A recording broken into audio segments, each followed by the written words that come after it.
అయోధ్యలో రామమందిరం ప్రారంభోత్సవం ఈ నెల 22వ తేదీ అత్యంత వైభవోపేతంగా జరగబోతోంది. ఈ సందర్భంగా పలు రాష్ట్రాల ప్రభుత్వాలు ఆ రోజు సెలవు దినాన్ని ప్రకటించాయి. మరోవైపు కేంద్ర ప్రభుత్వం సైతం తమ ఆధ్వర్యంలో నడిచే కార్యాలయాలకు హాఫ్ డే హాలిడే ప్రకటిస్తున్నట్టు వెల్లడించింది.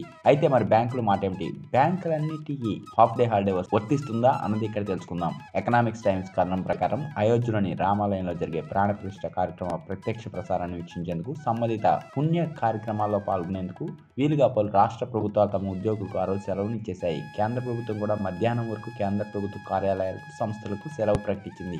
బ్యాంకులకు వర్తిస్తుందా? ప్రభుత్వ రంగ బ్యాంకులని కేంద్ర ప్రభుత్వ ఆధీనంలో సంస్థలే కాబట్టి ప్రభుత్వ ప్రకటన ప్రకారం జనవరి 22వ తేదీ మధ్యాహ్నం 2:30 వరకు ఆయా బ్యాంకులన్నీ మూతబడి ఉంటాయి. మధ్యాహ్నం 2:30 తర్వాత కార్యాలయాలు యథావిధిగా కొనసాగుతాయి.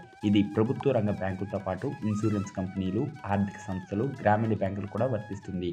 ఇక ప్రైవేట్ బ్యాంకుల విషయానికి వస్తే ఆర్బీఐ సెలవు జాబితాలో జనవరి 22 లేదు కాబట్టి ఆ రోజు పనిదినంగా పరిగణించాలి. ఈ నేపథ్యంలో ప్రైవేట్ బ్యాంకుల పనివేళల్లో ఎలాంటి మార్పు ఉండదు.